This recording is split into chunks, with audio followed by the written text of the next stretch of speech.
Hi. That was the opposite of what happened last time. Like last time, I wanted to click go live, but I clicked retake thumbnail. This time, I wanted to click retake thumbnail, but it went live. So, anyway, hi, hello. I have been processing, kind of, sort of. I have been passively processing the last read, which was titled something along the lines of an unseen path, I think. I could look it up, but I'm not going to. And I think it had to be last night because I feel like I wasn't awake for long today before my day got started.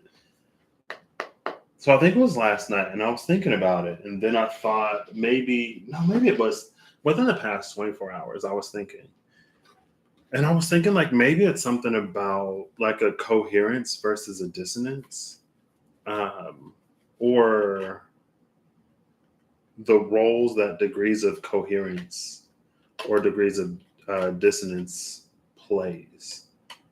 Because, like, there's the thing that we say we want, there's what we actually want, and then there's the truth.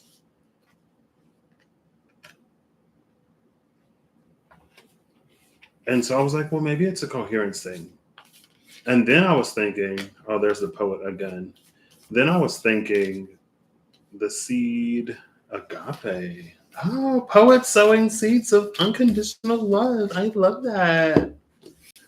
That's like how we get an idea of a thing before we get the thing. You know what I mean? Or it's to be inspired. To inspire and be inspired anyway. Bottom of the deck is gnosis. So yeah, that's like the beginnings. Sometimes before we have an experience,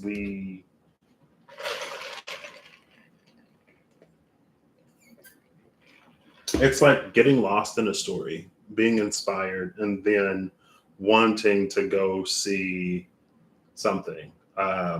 Let's say it's whatever, right? Some people like they'll see a show or they'll love a show, and the show is set in a certain town or whatever, and like just to go where it was filmed can be this whole thing. So it's like the poetry, the story, the media, Neptune, Pisces, the dream exposes us to the thing before we have maybe a full on experience or knowing of it. But whatever exposure it is, sometimes it inspires us to actually go and seek something. So that's why it's like the beginnings of it, the gnosis of agape. Um, but anyway, so then I was thinking, I was like, well, it was the blade, it was the sword. And the whole point was like to use the sword to cut something. So to sever something, I think might have ties, not ties, to sever something might have implications beyond what we may always think. And then I went back to the not so weekly release and how there's been this thread of like letting go of things of the past. If there's something that comes up that we need to address, we'll be able to address it. And maybe that's also a part of the severance because it's like, how can we truly sever something while still holding expectations of it? You know what I mean? And so then I thought of it like an axe chopping, oops. I thought of it like an axe chopping through wood. And so that degree of coherence is basically like from the surface to the bottom, where our cognition aligns with the truth, where the conscious and the subconscious minds are on the same page, right? And it's like the blade can cut as far as that coherence is there. So as long as we are consciously and subconsciously on the same page, that's how far the blade can cut. And then the bottom was like if the axe cuts all the way through. And again, like the energy of that four of swords being like when we're at rest, like when we're asleep, the things that we dream about, the things deep within the subconscious mind. And that's where that angel was. almost like a tree, looking at a tree from its highest leaf to its lowest root. Was that the shapeshifter again? The shapeshifter, the unseen, and Kairos. These are cards that we saw last time. The shapeshifter, the unseen, and Kairos. I love how from the unseen to Kairos, it's almost like it focuses.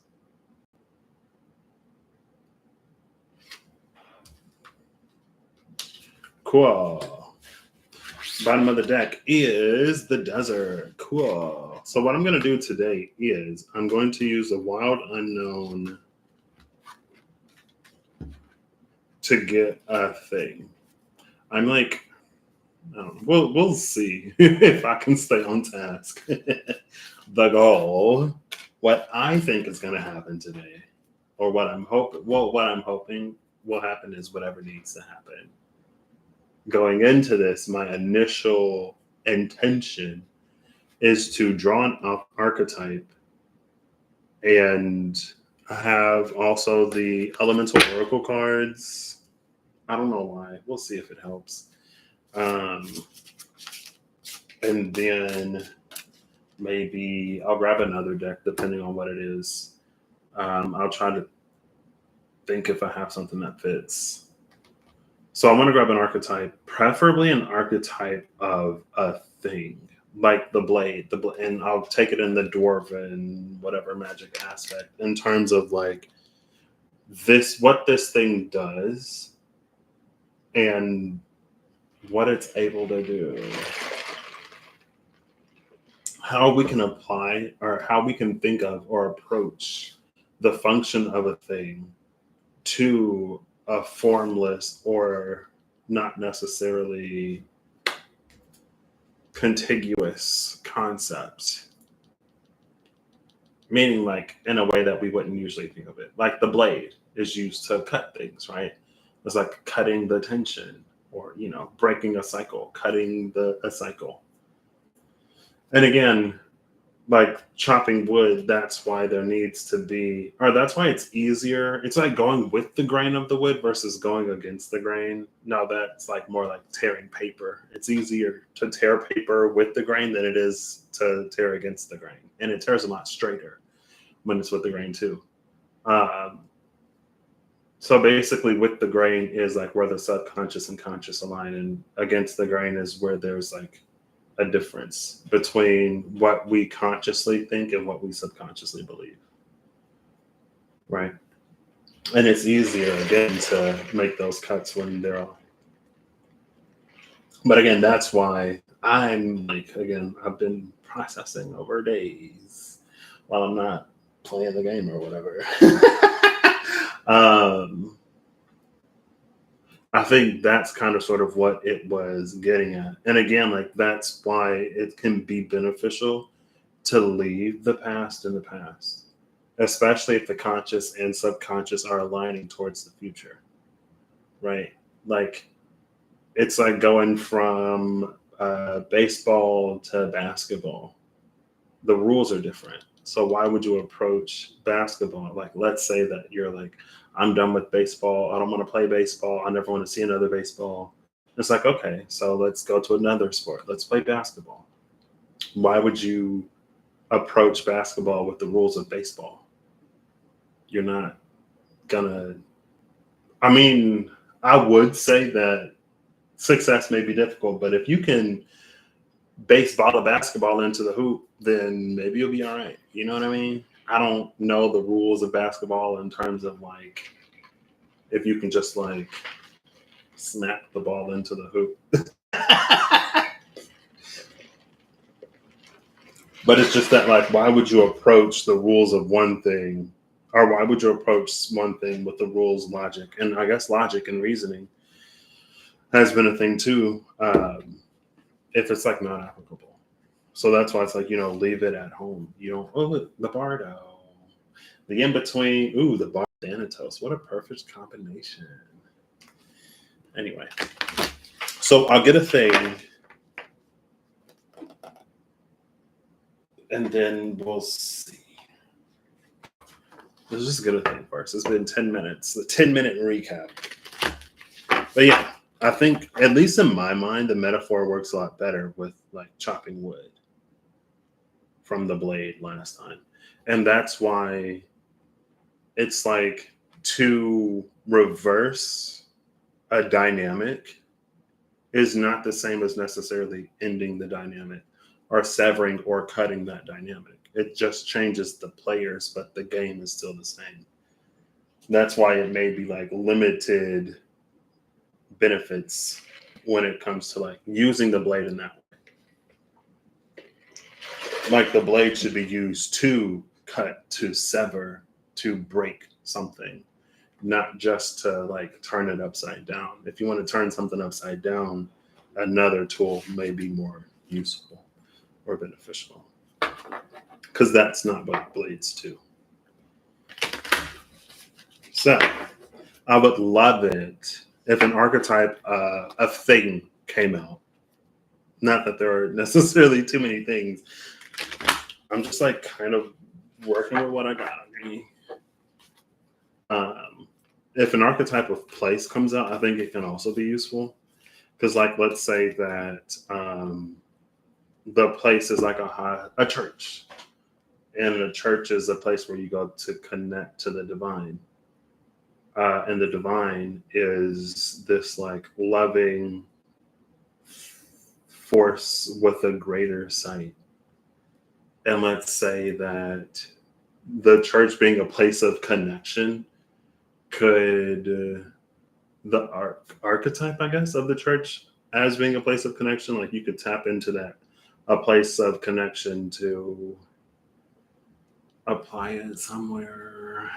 Maybe you're struggling to like connect with a parent or something. And I know like a parent and the divine are different, but it's like our Father, the Holy Father. So, you know, or a goddess could be a loving mother goddesses. So, you know, maybe it's like church temple can help be a place to repair a relationship or to connect. I don't know. But like in that, like an archetype of place. And then I guess like the archetypes of self, I'll take it. Because if we take on an archetype of self, then maybe it helps us more in a situation or within a certain set of circumstances. You know what I mean? This is so funny. The mountain just came out. So it is a place. And it's also funny because I was like, a place of connection, like connecting with higher powers. It's giving Holy Mountain type energy. She's giving Mount Sinai, which I'm like pretty sure was where Moses went up and got the 15 or 10 commandments before he like threw one of the tablets and broke it. He was like, y'all heathens. I was gone for however many days and I come back down here and y'all degenerates. Just anyway. It's interesting though, because I was shuffling up the elemental oracle cards and Passion flipped over, and then the mountain flipped over, and the volcano was at the bottom of the deck. And I was like, okay, that's accurate, I guess. A mountain of passion being a volcano. Okay, I got it. But to give me a hint, to give me a clue, it's also number 33. The mountain.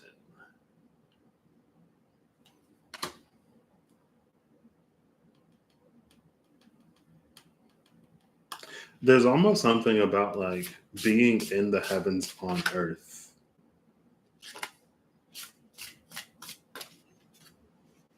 In a natural way. Because, you know, nowadays we can get in airplanes and we have skyscrapers, we have whatever. Now, I'm pretty sure the tallest mountains are taller than the tallest buildings. But that's just because I think that's how it should be. That's with no actual basis, because I don't know if I've ever seen them compared. But it's like it's this place where the land stretches up into the sky. So to still be on earth, but to also be in the heavens, almost. Mountains also can divide. They could be a form of like a natural barrier, but can also be a barrier for like natural phenomena like wind. Like wherever there are places where the mountains are tall enough that it affects how the wind moves through an area. And it's like because the wind breaks against this mountain. Hey Steph, I saw that you went live the other day. I saw it after you finished. I was like, what? The test line. How are you today? But it's like when the wind breaks on the mountains, there's something about the moisture in the air and like how it rains or something.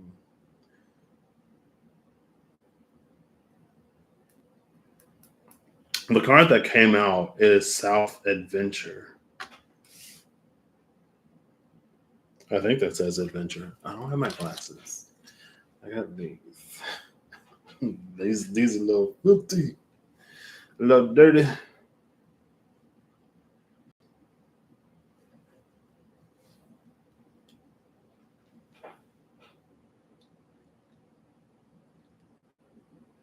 Oh, that's because I was gifted this amazing camera by Reem, Rob, and Russ a few years ago now. And that's why it's probably a little clearer. Plus, my internet is like decent. I have pretty decent internet. All of those things help in the quality. Adventure South.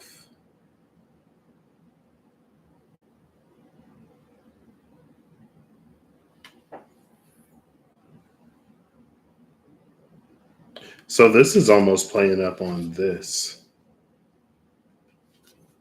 It's giving mountain passes.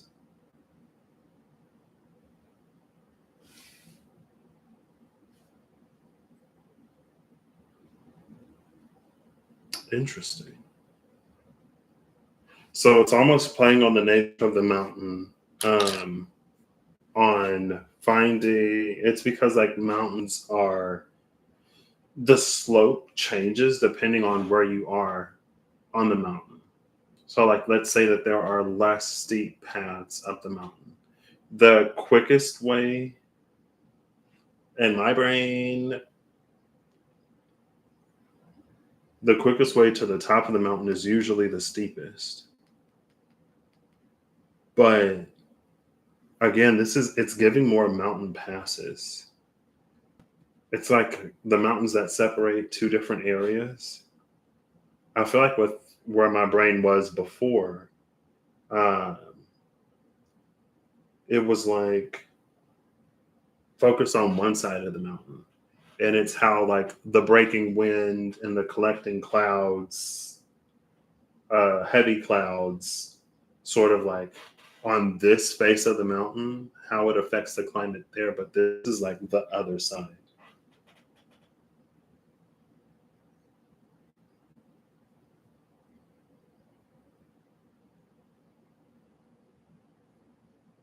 Interesting. Percy, Holly, you, and Cosmic, all Virgo. And hey, I love Virgos. Virgos getting together. Pisces was not invited. How you doing, David? Hello. Oops, almost dropped my phone. Hmm? Hmm?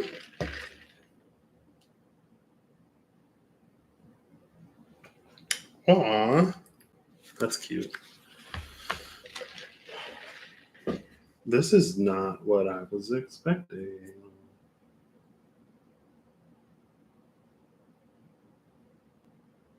Where do I go from here?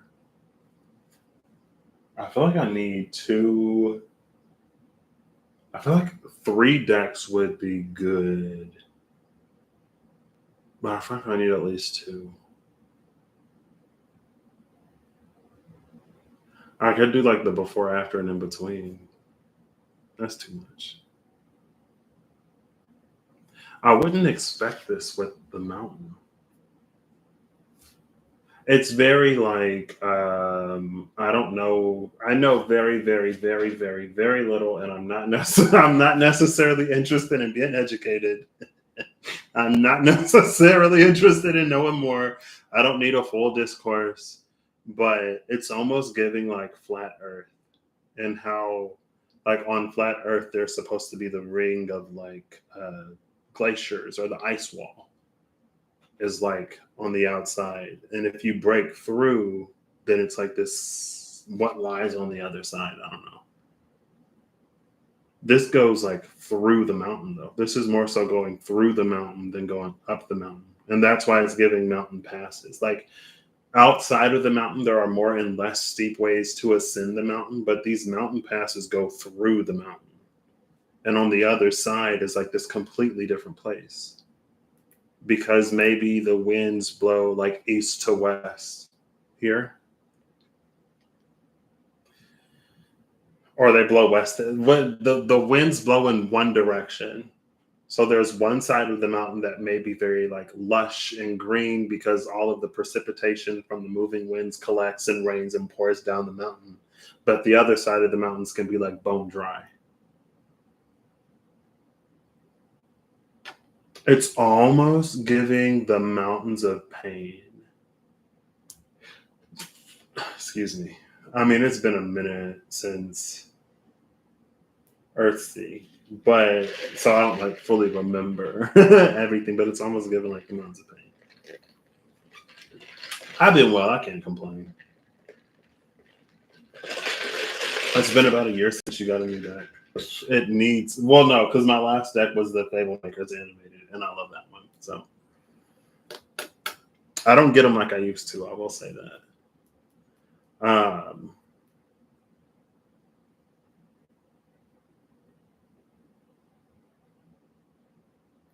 And I guess it's also south, so like that would be giving like polar ice cap energy. Now I'm just like, what? I'll take one more card. Let's get one more of these.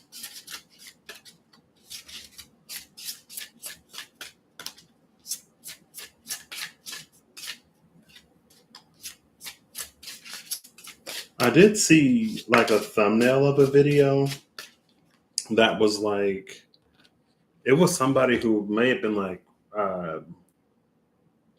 frostbitten. My brain was saying freezer burn. And I was like, people don't get freezer burn. People get frostbite, not freezer burn. But I think it was like somebody who was super frostbitten, and it was like, this is why people shouldn't climb Everest. And that did come to my mind, but this is given something completely different. Is that water creation?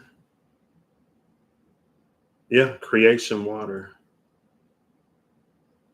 29. 229. Leap year energy. Today is the parade of planets. I have a buddy whose birthday is today. I was like, did you know that there's a parade of planets for your birthday? And he was like, what's that? It's interesting that it's every planet except for Venus. It's like what? It's Mercury, Mars, Uranus, Neptune, every planet but Venus and Pluto. But I don't even know if they would include Pluto anyway. So what's up with Venus? She's doing her own thing. Maybe it's this 229 is like, again, that leap year energy. There has been an energy of, speaking of the parade of planets, there has been an energy of alignments. Like with the clock tower in the Gilded Reverie Lenormand. It's like there are all of these things sort of like coinciding at the same time. And there's this opportunity that presents itself because of all of this cohesion. So I guess that's going back to coherence.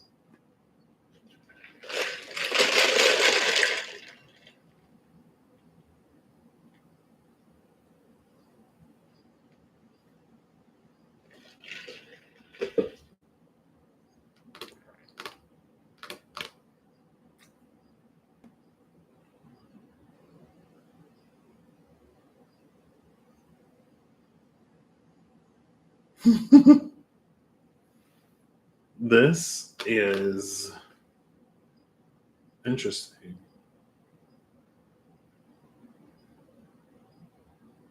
So I don't know what this means.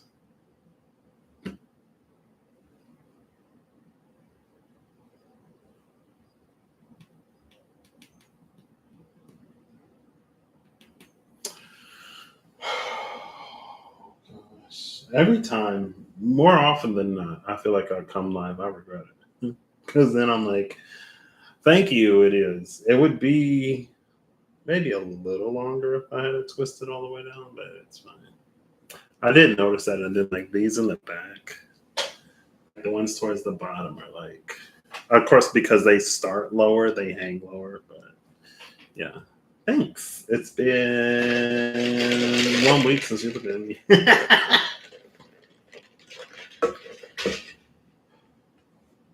I'm vibing with the vibe today. I tried to drink it without ice, and it was too much.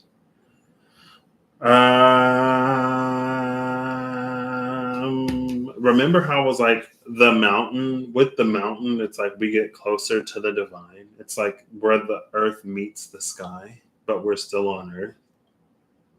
Like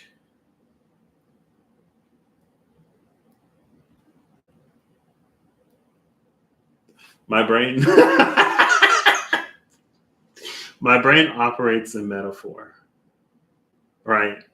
I feel like I'm the type of person where like I see the metaphor, the story of it, and then we like ground it down, right? Then we make it like applicable. Because it's like what's on the other side of the mountain is the creator.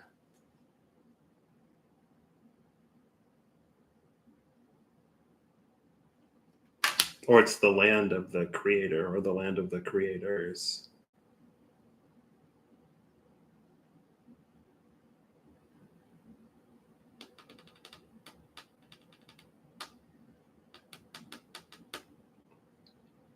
Which again, that's why it's interesting that it's like a mountain pass. Because the energy of it feels like going through a cave tunnel, a passage in the mountain to get to the other side. This isn't ascending and then descending energy. Like we don't ascend the top of the mountain and then descend down the mountain on the other side to get to the other side. Or maybe it's the energy of that shortcut where it's like the path through the mountain is actually the quickest. It's like, well, what's the quickest path to get up the mountain? It's usually the steepest, but if you want to get to the other side, there's a much more effective way to do so.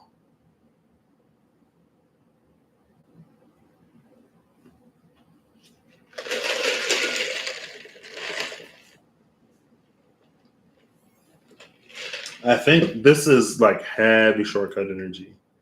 Um, because where adventure and creation overlap, that's very things that haven't. Um, hey, Holly, how you doing today? It's very living life on the edge, or it's living outside of a pre-programmed reality, living outside of conditioned questions and responses, or living outside of the default programming.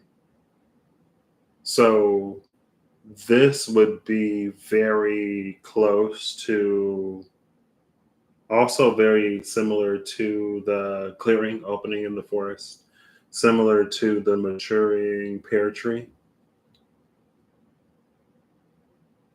Like that pathway opening up, like this path wasn't in the forest 4 days ago. Very similar to that.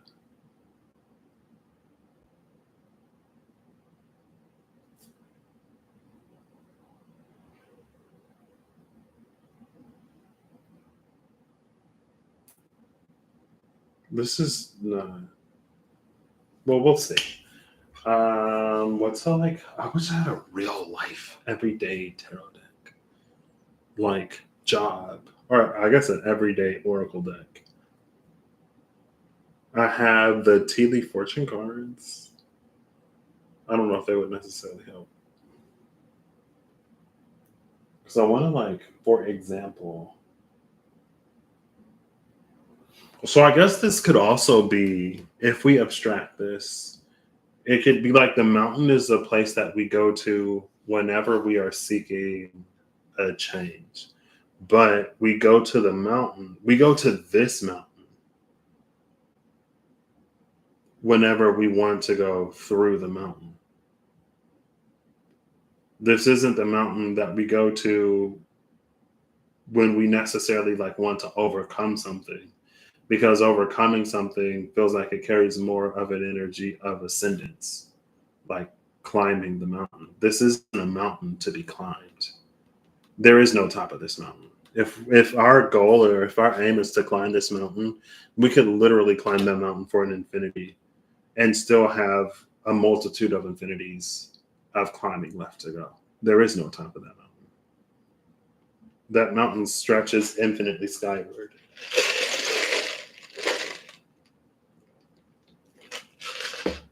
Which again, she's giving flat Earth. I don't know. I'm not interested.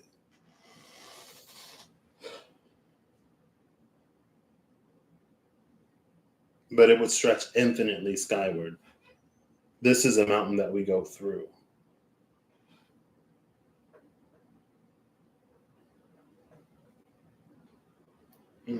I guess that's it. I could end it at like 35 minutes, you know? I feel like there are just so many cards in the tea leaf that would just be like non.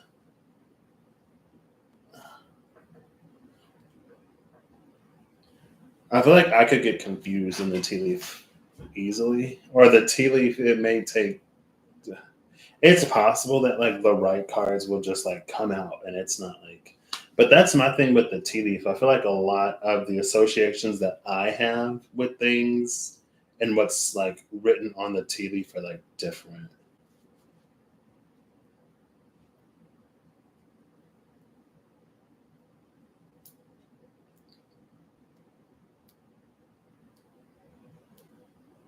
I was gonna try to like have an example scenario. I guess I could still do that. What deck should I use?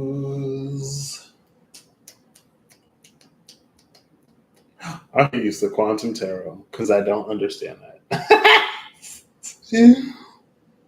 What's I want like 1 second. I'm gonna grab the Quantum Tarot.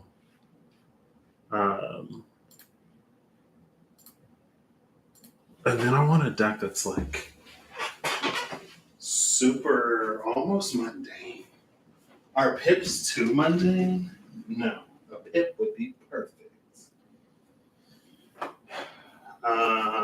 Also, this is an alcoholic beverage, girl. Vibe is like, I don't even know what it is. It's like 12% alcohol, and it tastes like 20. It tastes more 21% than 12%. It's like alcohol concentrate. I'm like, is this supposed to be diluted or something? So it's partially diluted, but anyway. Let's see. Let's see. Got the Oracle juice on deck. Let's see.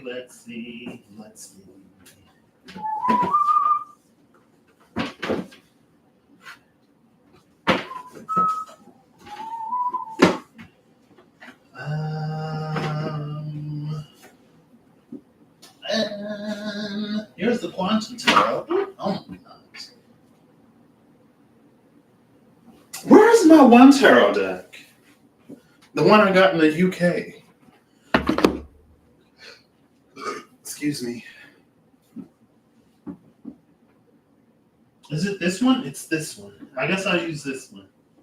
Clarity Tarot, that's what it is. I ain't used the Clarity Tarot in a minute. I guess I'm using these two.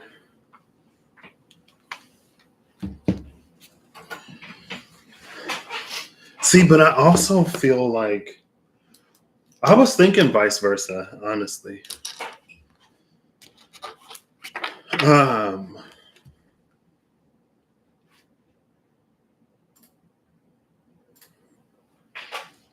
This is also like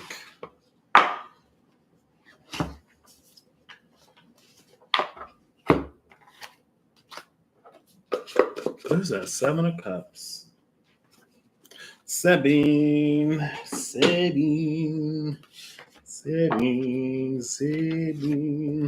Of Cups.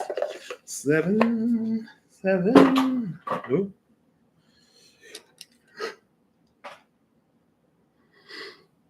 Excuse me. I think though still what lies on the other side of this mountain is so it's almost innately beyond our understanding. And again, even in that flat earth, whatever, it's like all of the entirety of our known reality, all of our observable reality would lie within that impenetrable wall. So it's almost like to cross over to the other side is almost inherently, again, like enter a land in which we are potentially completely unfamiliar.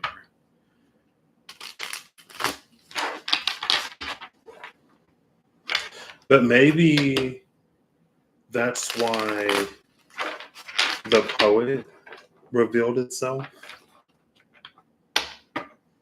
with that like Neptunian type energy. I love shuffling this deck. This is the easiest shuffling deck I have. This deck is so easy to shuffle. I could probably do this. Like, what? And not make a mess? Yes. Want to see it again?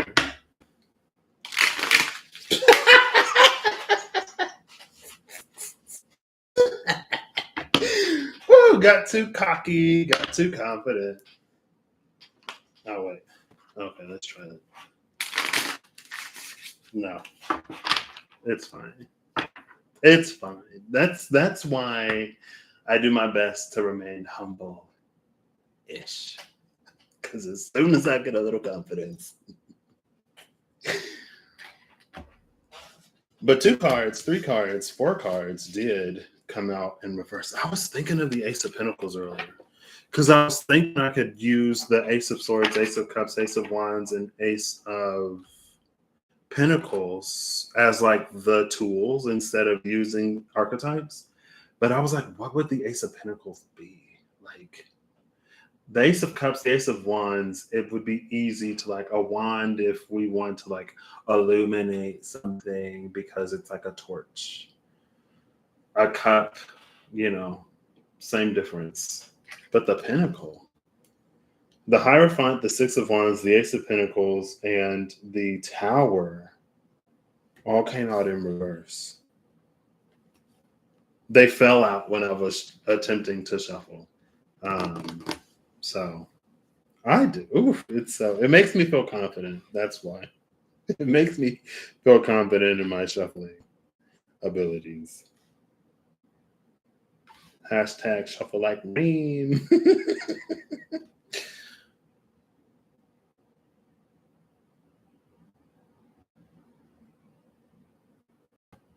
This is the 7 of Wands, the 6 of Wands.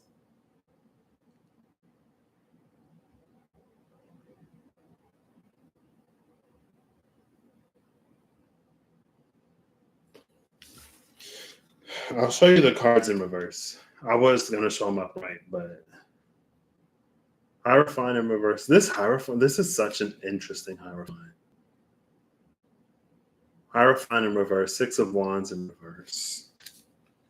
Ace of Pentacles in reverse, and the Tower in reverse. This Ace of Pentacles, because there's a ladder on the Ace of Pentacles especially, This Ace of Pentacles in reverse, Tower in reverse, is giving Babel, Tower of Babel energy. It's also giving like, this is not a mountain to be ascended. This is not a mountain to be climbed. The height of this mountain stretches towards infinity. We would never reach the peak.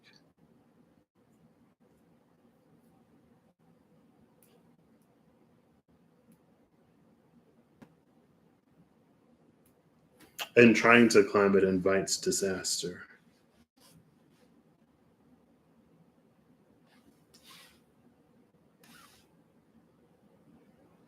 But I guess with the Hierophant in reverse and the Six of Wands in reverse, like leading this,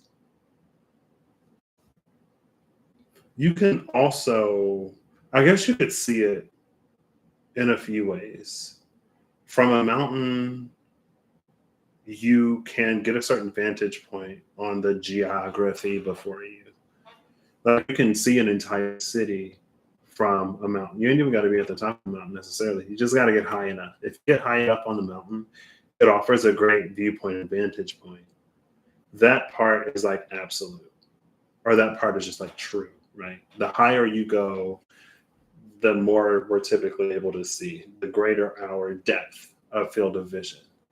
Or because of the perspective, it's just like, you know, easier to see the parade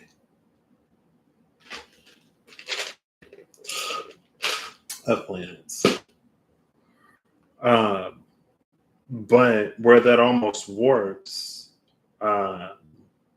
is when we start to like look down on people. It feels like the Hierophant in reverse from their relatively higher position, because again, like there is no top of this mountain, but it is possible to be higher than someone else. And the Hierophant in reverse, Six of Wands in reverse, is when our relative perspective and viewpoint from our position on the mountain can have us like look down upon others, or to look at others ascending the mountain who aren't as high as we are, and to feel that we know better or we know more or whatever.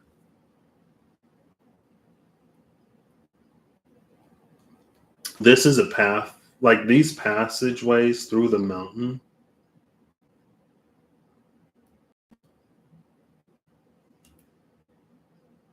because they're not about ascending the mountain. It's almost like the ego, a certain type of ego would never find these passageways.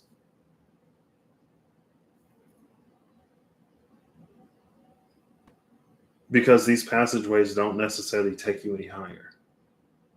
And a certain brand of ego is all about getting higher up the mountain than, it's like being the king of the hill, being the king of the mountain, to get as high as you can. But again, these passageways aren't about, like, they don't take you any higher.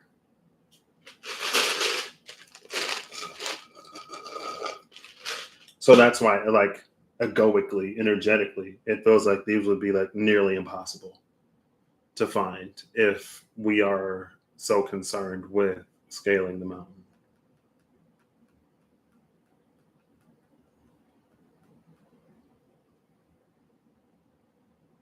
But it feels like the pursuit of scaling the mountain itself is one that doesn't necessarily end that great, for most at least. This is why people shouldn't climb Mount Everest. But the frostbitten guy and all kinds of wild stuff you hear about it. Now let's look at the quantum tarot.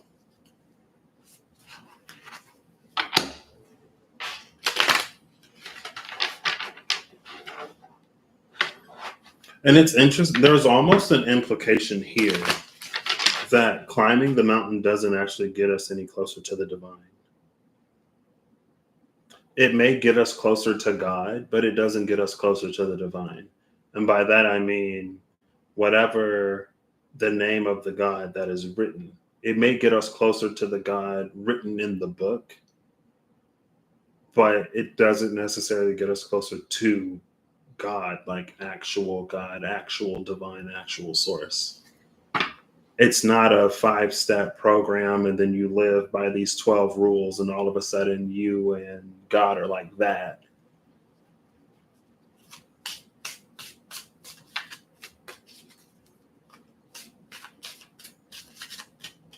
At least here, energetically, that's what it's reading like.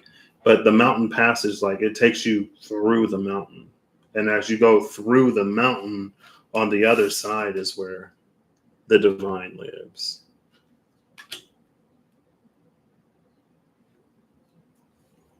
It's not up the mountain. Ooh, it's in the mountain, I guess. Is this a different Six of Wands energy? Upright? Like, what is happening? What is happening in this deck? That's what I want to know. Yeah, that's what I guess it depends.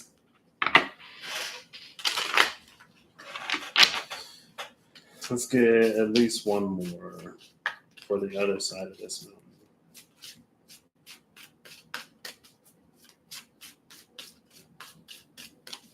I think this is also, this is almost very Sagittarian. I could see this being on the Sagittarius. It's almost the shadow side of Sagittarius. Almost. But I could see it being like the Sagittarius Gemini axis. And it's the philosophical sage side of Sagittarius. Wow, maybe Sagittarius is a mutable sign. Maybe that's part. I've never thought of it as Sagittarius's duality before, but maybe that's a part of Sagittarius's duality. Because Sagittarius is so globally minded and globally focused, there is a part of the energy of Sagittarius that is inherently very people, person, community centric. But sometimes Sagittarius could get so deep into its own learnings, knowings, or understandings that it inherently creates distance between them and the world around them, right? Because not everyone has that level of expertise or has that level of technical knowledge to like hold a conversation with Sagittarius, and not everyone's necessarily interested in having that level of a depth of understanding about whatever. And I've never necessarily like considered that before. You know what I mean? I've never necessarily like thought of it before.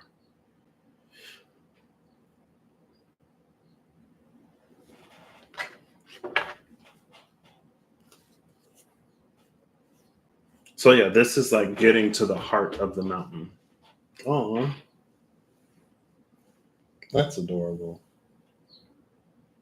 Are the birds back? They haven't been perching on the window lately. And now I'm like, I miss you. Where did you go? What, all the birds got nests now or whatever? They can't come check on me anymore.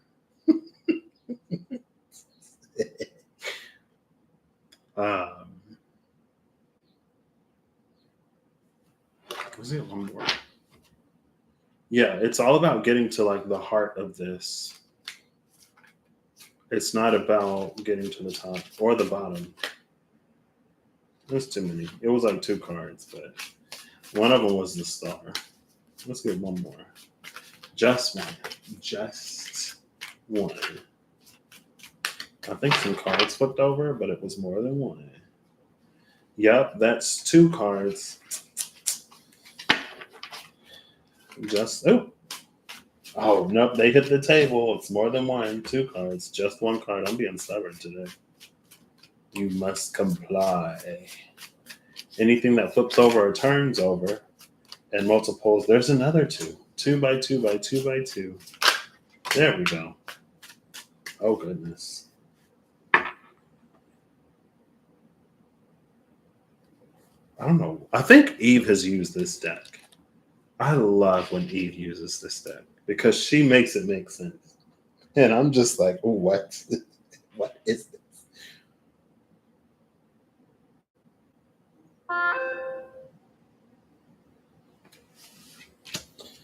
Here's a 6/6. 15 is also a 6. We had a 15/6 in the Mystical Shaman Oracle cards. The Beloved was 5. The Blade was 6. 15. I don't remember. Yeah, I'm missing that. What about me? I'm their baby.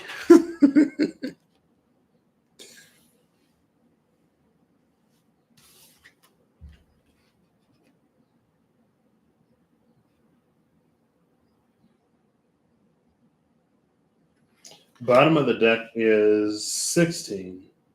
15, 16.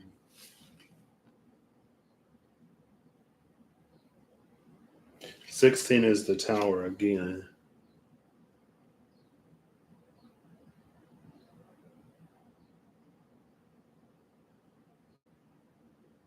These are the 3 cards that came out for like the other side of the mountain.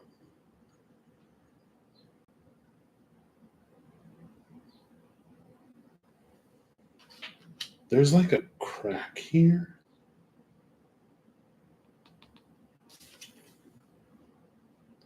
It's almost like this something pouring down or rising up. And there's like this crack here. I don't know if that's the mountain pass. That's where the mountain pass is. Where that crack is. I don't know.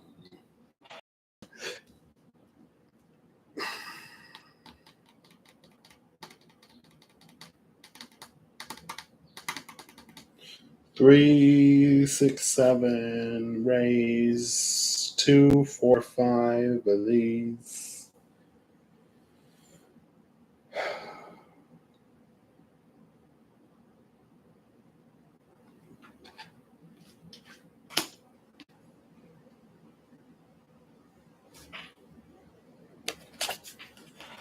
That's what we got books for. 6 of Wands.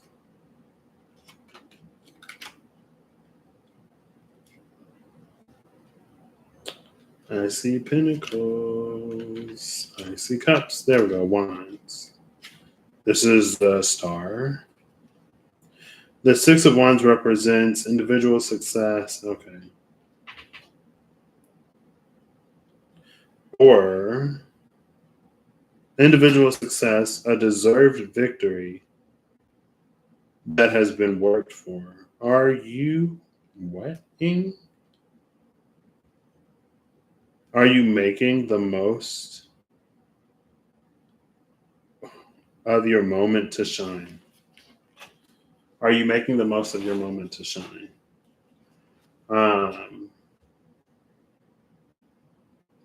It's just a star.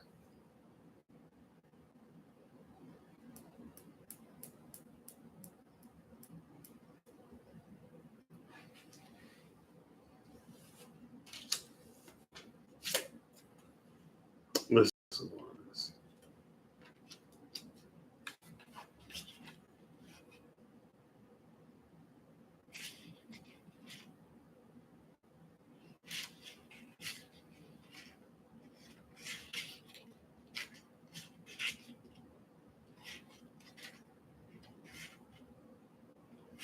I don't know what I was expecting, but this ain't it. So the devil is black hole, and the tower is quantum foam.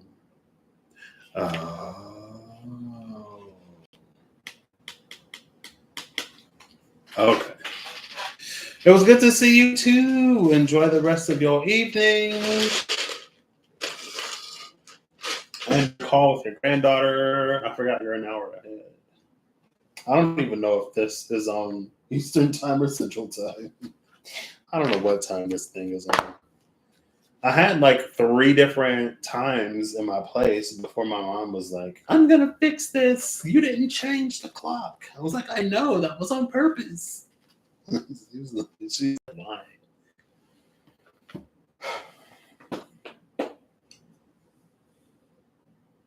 This being a black hole is very interesting. So this,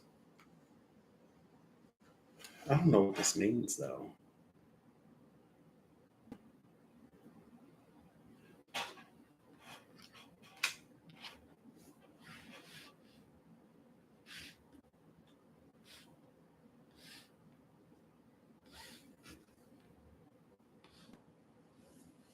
I feel like I'm so often biting off more than I can chew.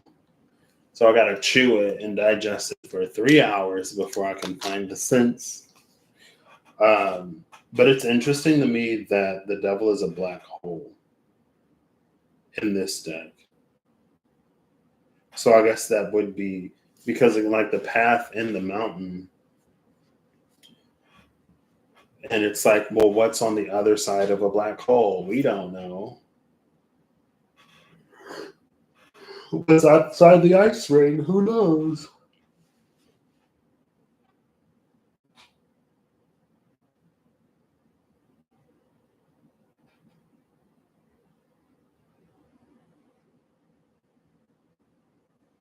I'm done.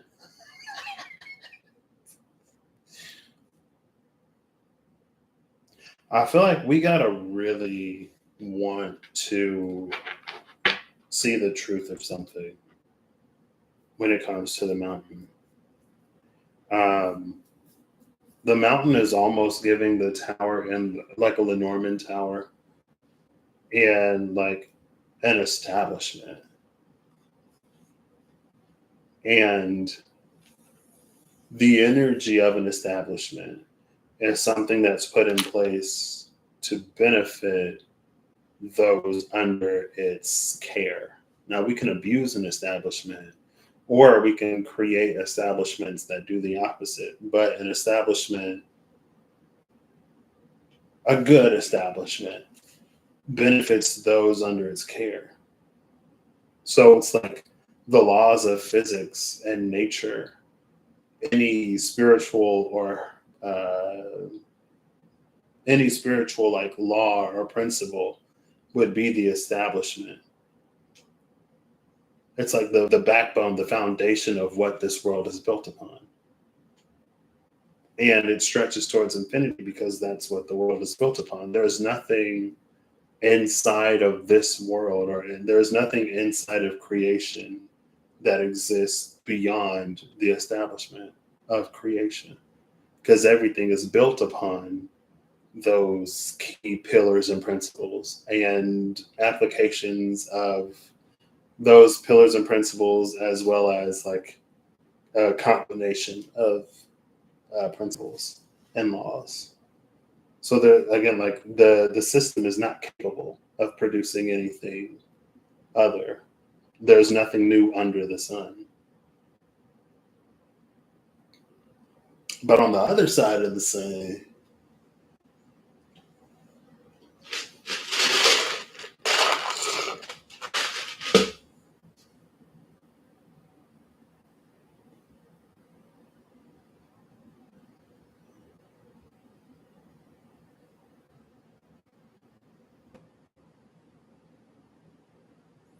so yeah, I guess that's what I would say this mountain is. With the archetype of this mountain are the Dwarven mountain. I don't even know what I would call this. But if we had to play on the function of a mountain, uh,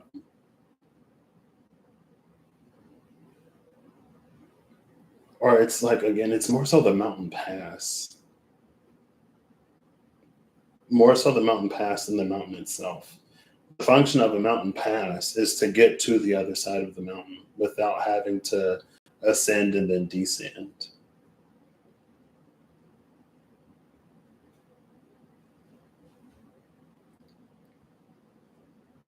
Why didn't the cave come out? You know what I mean? Um,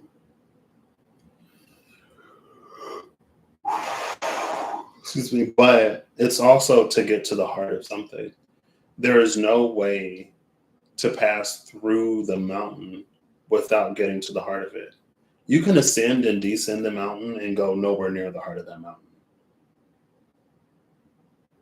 You can climb all over it. You can cover every square inch of the exterior of the mountain and never get anywhere close to the heart. You can get close to the heart, but you're not going to get the heart of the mountain from the outside.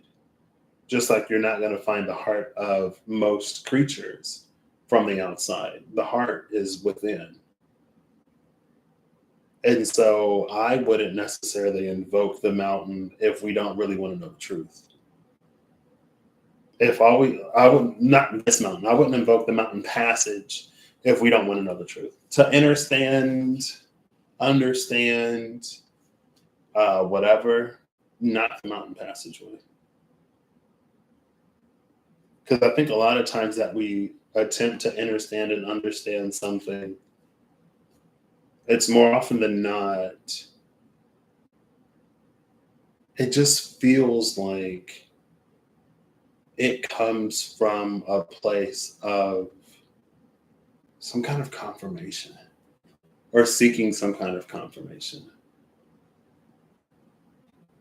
which I guess is weird from the perspective of the mountain passage, or from the perspective of looking at the mountain passage, not from the perspective of looking at the mountain passage and the mountain not as something to be scaled. To understand or understand is not to get to the truth of something. Because if you wanted the truth of something, you would go to the heart of something. And you can say, well, that's what understanding is. It's to know, but it's like, it feels like it's not. To understand is to deeply confirm within ourselves a certain perspective or line of thinking. We understand for ourselves. We don't understand to get to know anything outside of us.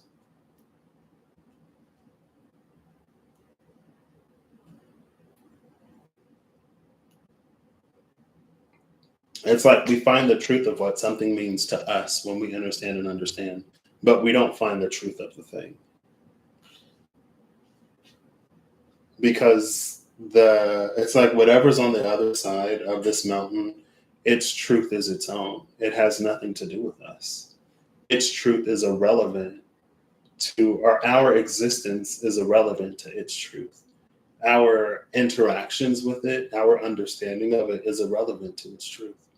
Its truth is what it is, whether we understand, know, believe, or not.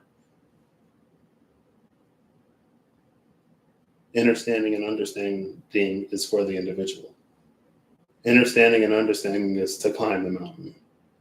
It's not to get to the heart of it.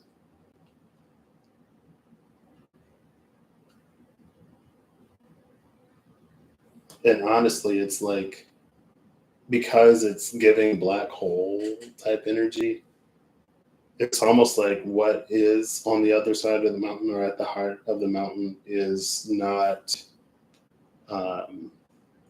suitable for human life. Like it would be a place devoid of oxygen, or a place where there is no water because it doesn't need oxygen or water. Again, it's like it doesn't cater to us.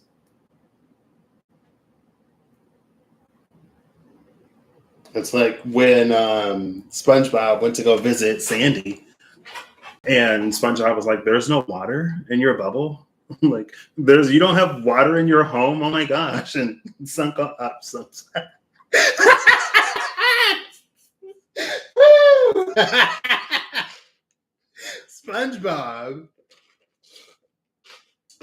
SpongeBob was like, "I need water." Well, he was like, "I don't need it," but it's like it's Sandy's home. Sandy walks out into Bikini Bottom every day with her little suit, with her air helmet. So, Sandy, all these S words floating in my brain, I guess. Sandy accommodates to SpongeBob in his world when she leaves her home. But when Sandy is at her home accommodates to her. Of course, SpongeBob, living in Bikini Bottom all his life, would have never considered the fact that there's no water in Sandy's home. Maybe SpongeBob just thought that Sandy wore her suit when she was at home too. I don't know. But again, it's like this, it doesn't cater to us, it caters to it, whatever's on the other side.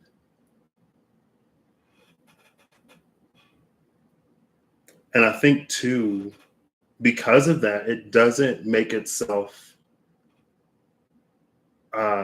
it doesn't dim or diminish itself. It doesn't reduce itself in size. It doesn't make itself any less of what it is when it's at home. Which it's like, it feels like something that's inhospitable. It feels like an energy that is like, again, beyond our understanding, because when it's at home, it's not to be understood. Like, it's not to be understood by us. It's to be whatever it is. And I think sometimes as people, we can, I guess it depends. As people overall, there are some people who expect a certain level of catering to them and their life and their culture and their tastes. When they go to other places, there are some people that don't have the same degree of expectation. It's like, if I go to your house and you're like straight vegan, I'm not going to expect to open your refrigerator and find dairy cheese or milk or a steak. I'm not going to go to your vegan household and be like, where's the steak? Where's my T-bone? You know what I mean? Because anyway.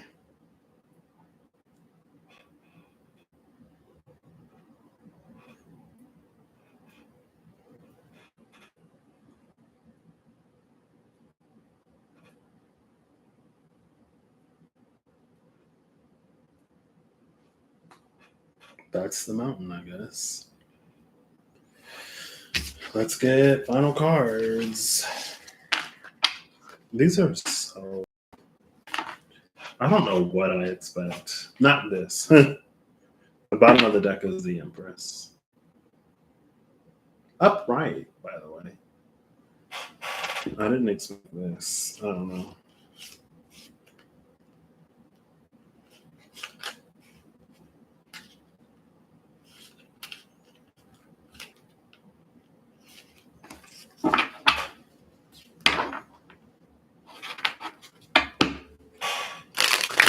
Woo, this just every time I shuffle, I forgot how easy this deck is to shuffle.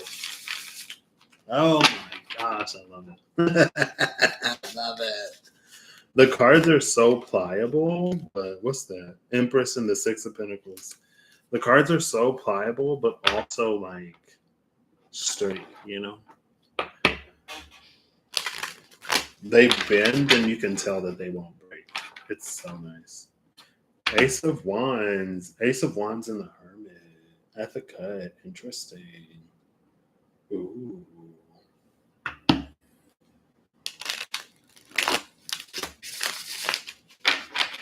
right, one more.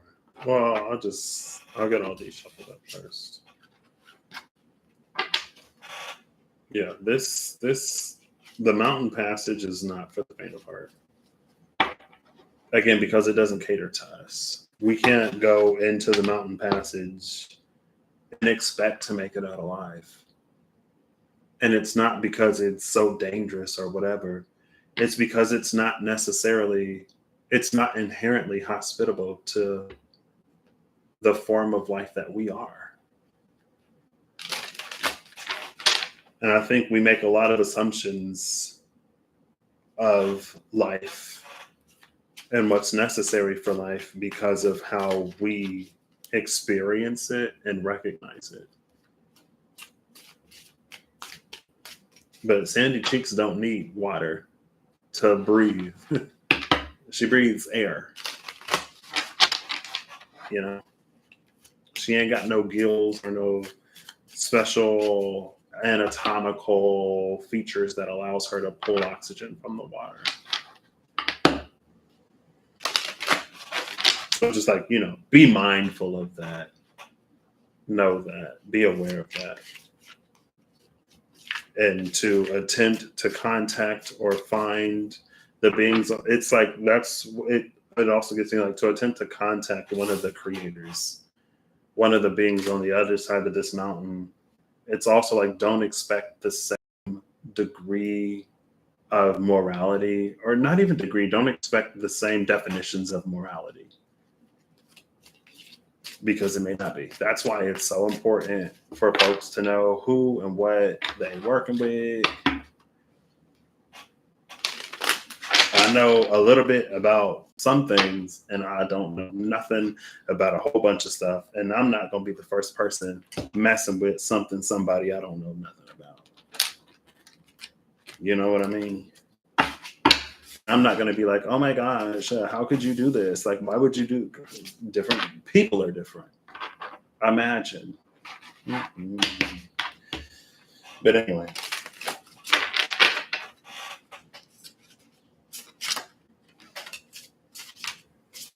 Bushfires. I almost use the Science Tarot.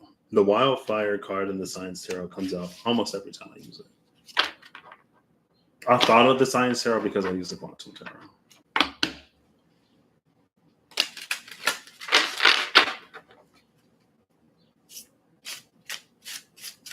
Okay.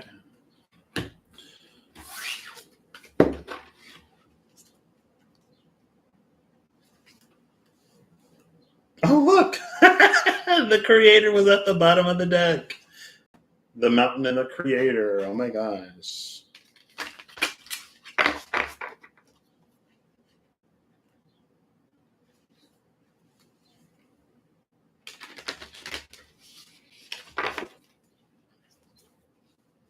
I was like, there we go. Okay. I'm going to relearn how to shuffle. Cool. We'll start with an archetype. One final archetype, please. One final archetype, please. Oof. The Venom number 63. Oh, that's today. 6-3. The Venom. And because the moon is here, again, it's just giving me like non-hospitable, inhospitable. It doesn't cater to us. It doesn't cater to like what lies on the other side of the ice caps or whatever. Doesn't necessarily cater to life on Earth. It exists outside, right? Just like if you're from the desert and you go to the rainforest, it's a different environment. It's not going to necessarily cater to the same in the same way. But it goes beyond that. But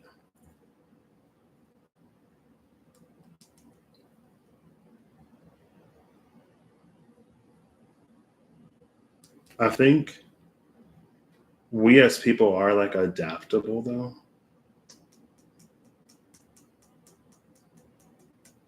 This is giving me adaptation. We would adapt to that environment. Or it's the energy of us adapting to an environment rather than us terraforming a place to make it hospitable for us. Like we adapt instead of forcing adaptation from others or from the environment. The bottom of the deck is the Orphan.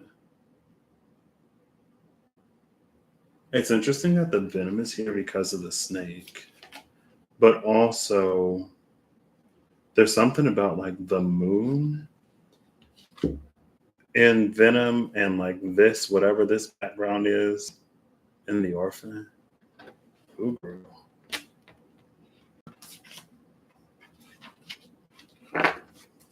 Not the sandy cheeks being exposed.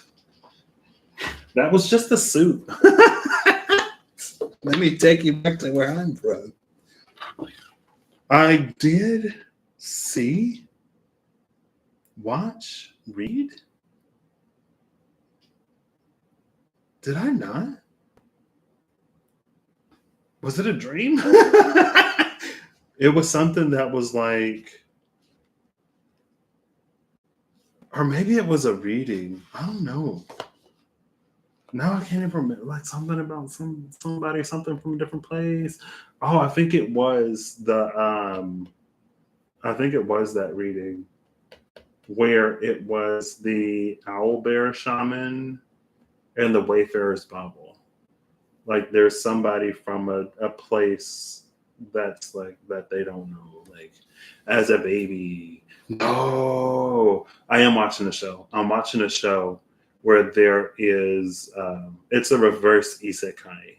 So an isekai is when someone from Earth, closer to what we know, goes to another world. Period. More often than not, there's usually like magic and like sorcery. Well, I guess like magic and dragons and stuff like that. Like somebody from our version of Earth going there, but a reverse isekai is like if someone from another world came to like Earth. I guess the salad bowl of eccentrics, the one with Gifu Gifu, that's a reverse isekai because somebody from a different version of Earth comes to like our version of Earth. But I'm watching this new one and they're from a different place. They're from a place where stuff is like way different. That's what that makes me think of. But even if something is venomous, poisonous, toxic at first, our bodies, like a lot of things on Earth, quite a few things on Earth are decent at adapting. People especially, in whatever ways we adapt or cope. It's like we could adapt to the other side, but just don't expect for anything to be like what we know when it comes to the mountain. Like,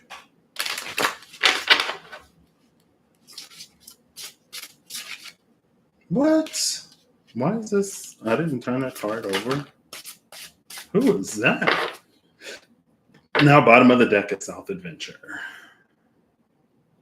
The card that came out is North. North and South. North Expansion, South Adventure.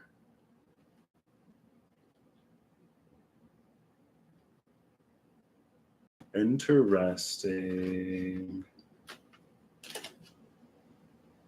I love that. It's interesting that it's expansion. I don't necessarily love that it's expansion, but it is interesting that it's expansion, especially because Venom came out in a way where like we adapt to something else. Maybe that's what's next in the evolutionary pathways of ourselves as individuals. But again, it's not for us to force hospitality or hospitability, if that's a word, from an environment that is not our own. It's not for us to go into someone else's house and demand that they recreate our home.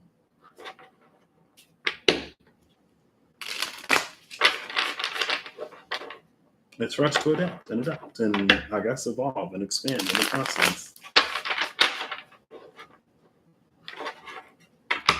Ooh, the Two of Cups with the Three of Cups. All right.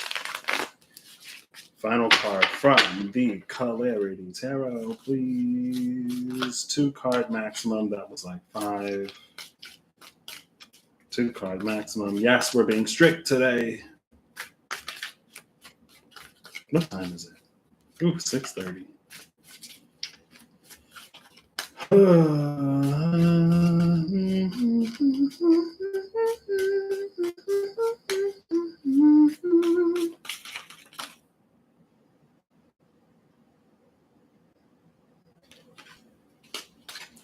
Temperance flipped over. One card came out face down. So one flipped over, and it's Temperance.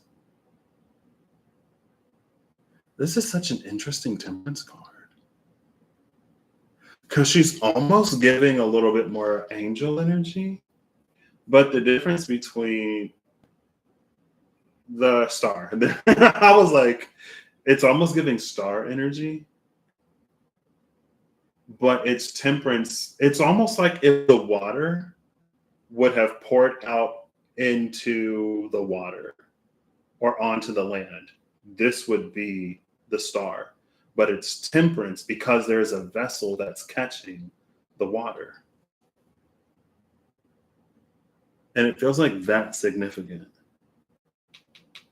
The vessel catching the water is significant here.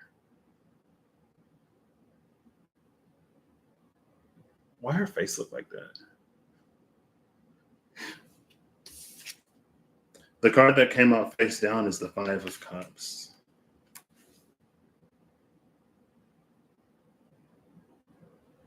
Two of those cups are positioned to catch water. Three of them are not. But more so than the positioning, it almost feels like the Five of Cups is something for us to overcome. So for us to overcome grief or disappointment or things of the past. Also, I've been having an experience lately. I've been very nostalgic, I guess you could say. I've been somewhat nostalgic lately. And I feel like I'm starting to remember and recall like the good parts of certain situations and experiences that I've had in a way that whenever I was like recalling the good parts wasn't necessarily beneficial, but like softening. I've been softening a little bit lately. And today it made me think of Frankenstein. The ghoul, no, not the ghoul. It was Frankenstein and the basilisk from whenever I used the, I don't think that, maybe that was the release actually. The not so weekly release. Because I think that's the last time I used that deck. And it was like, how first it was like all of this rot that was coming together, but then it was like, these are like, we're picking up the best qualities of whatever.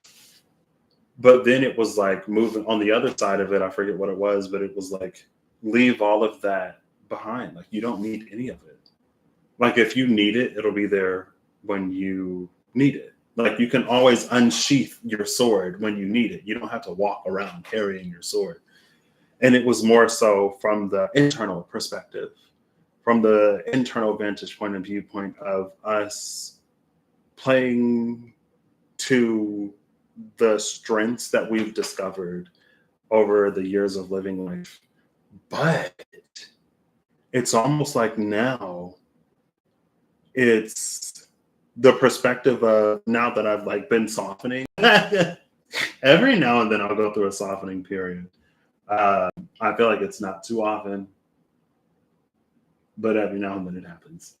And I'm kind of going through one now where I'm like recalling more of the like good times. But I'm almost like,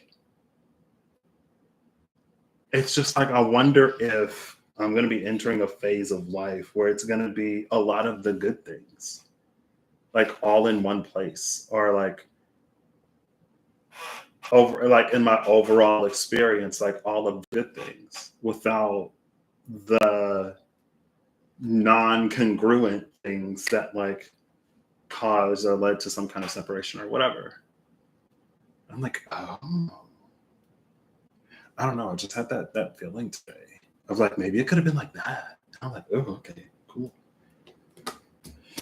But anyway, I don't know why this makes me think. Oh, yeah, because it's the Five of Cups.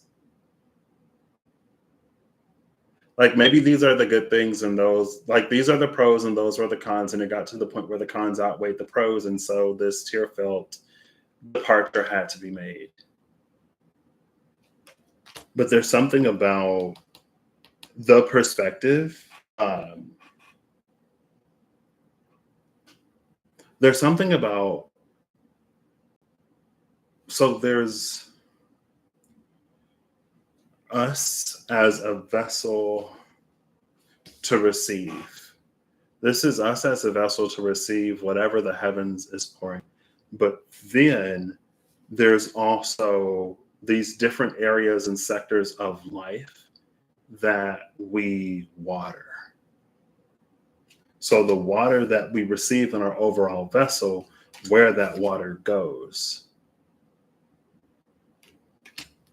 And it's to be open to allowing more and more and more to experience that heavenly nutrition, to be watered, okay? Bottom of the deck is the sun and the world and the Two of Pentacles, but the sun and the world, this is gorgeous. But again, like we kind of got to allow it. We don't have to allow it because we ain't got to do nothing. But if there are areas and sectors of our life that we don't allow to be watered, then they won't be watered. Then there will be less growth. And the word abundance is coming to my mind, but instead of abundance, it's like things growing, which I guess is abundance. Because if you look at a field full of crops that have grown, I would consider that like abundance. If you can fill the cornucopia, then it's abundance, right? It's almost like it's up to us.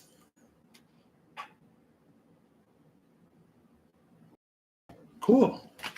And again, the sun and the world are at the bottom of the deck, so it's this energy.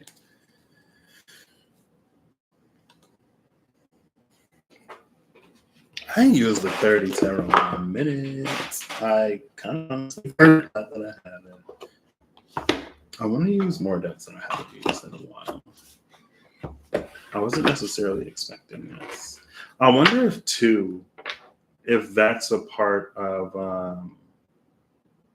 like when we feel tested by certain things.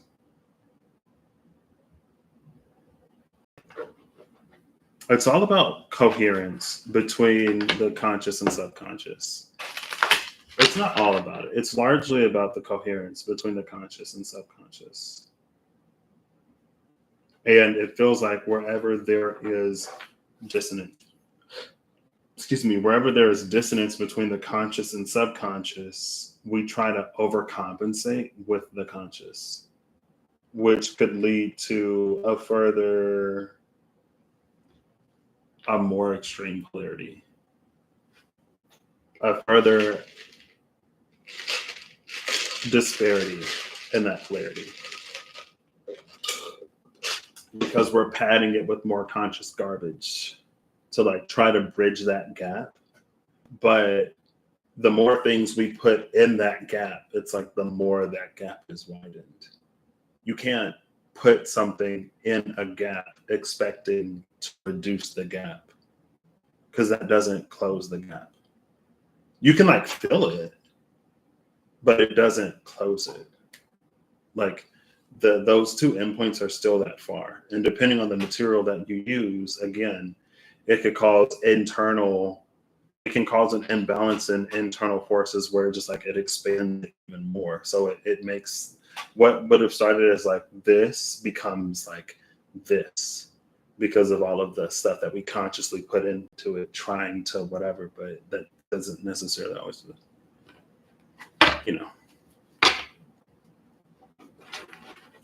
But in that space, that's where a whole bunch of stuff can go wrong, honestly.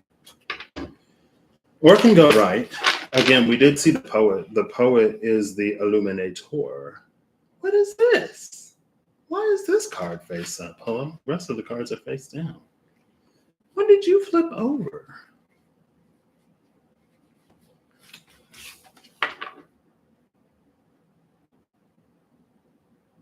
That's Saturn. What's that? King of Pentacles? Queen of Pentacles? Royal of Pentacles? Interesting. Saturn is the world, or the world is associated with Saturn. Is this another one?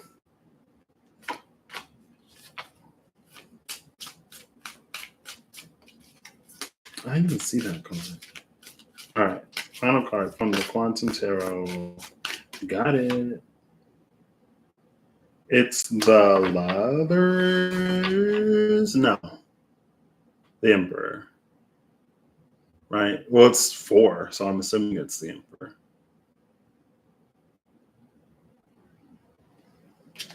And the bottom of the deck is this card, which is the Page of Cups, maybe? Queen of Cups. I don't know. The something of Cups. The something of Cups, darn it.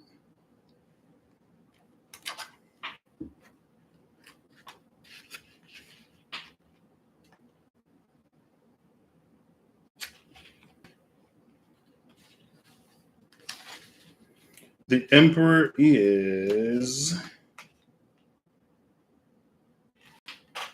the strong force. The strong force that binds particles together in the nucleus of an atom. Without it, matter would not exist. Hold up. Is this plugged up?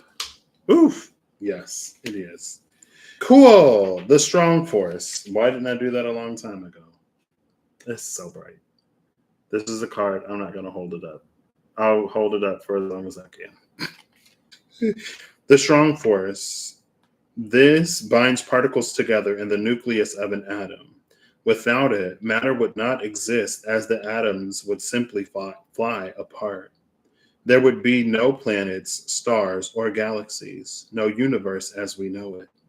The Emperor, like the strong force, holds things together into an ordered, functioning whole. He represents leadership and authority. While he often symbolizes the figures that play this role in our lives, the Emperor also represents conscious will, what Freudians call the superego. The strong force.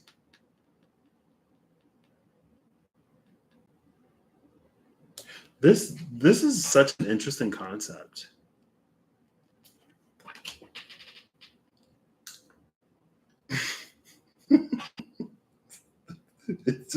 It's such an interesting concept. Or it's interesting to consider the things that must exist to hold things together, in contrast to those times in which we desire for something to change.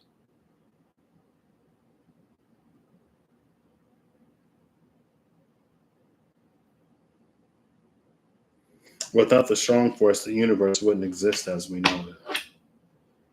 Bottom of the deck is this Crown of Cups. I want to say it's the Page of Cups, but it could be the Queen. Okay, I don't know. It might be the Queen of Cups. Queen of Cups is Andromeda. Didn't I just talk about Andromeda the other day? Talking about Perseus. Perseus took the head of the Medusa from the Kraken. Why did I talk about that? Maybe because somebody had stumbled upon her stone garden and like she wasn't home or something like that. I don't remember.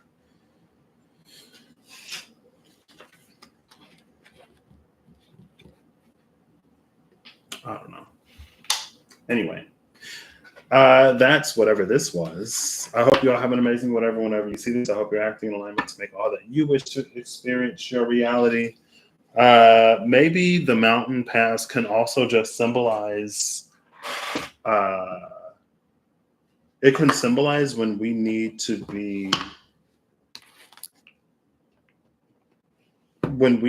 take selfless approach. When we need to approach something in a not self-centered way, right?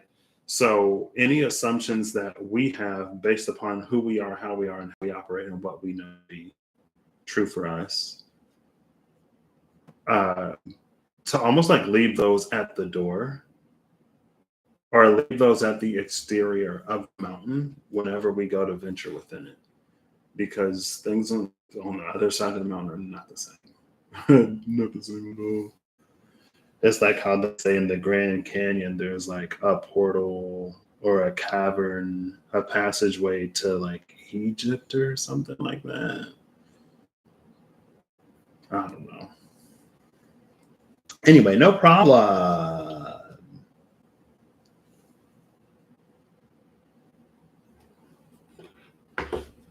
So yes, like when would we evoke the mountain? Again, it's just like whenever we're like when I was saying the mountain. Well, no, that wasn't the mountain. That was like the church or the temple. The church or temple being a place of connection, but the top of the mountain being closer to the heavens on it, also being a place where we go to connect to the divine. But we don't go to connect to the divine above. We go to connect to the divine within. What does that mean? But yeah, it's like if there's when we have more differences than we do commonalities, or whenever, no matter how much we try, we can't reach an understanding, the passage helps us step into the heart of another. But it's imperative, if we take those mountain passages, that we be open to things not operating the way that we would necessarily expect, right? It's like I always talk about Phoebe. I think that was her name. I always talk about her from the Magic School Bus, the girl who was always like, well, at my old school, we never had this. At my old school, we never did that. It would be like going from Miss Frizzle's class to Phoebe's old school. And it's like when you go to Phoebe's old school, you would understand why Phoebe is as like whatever as she seems to be, as she's adjusting to a new school. She's a child. So yeah. I would say it's not necessarily for the faint of heart or the faint of mind or the faint of spirit.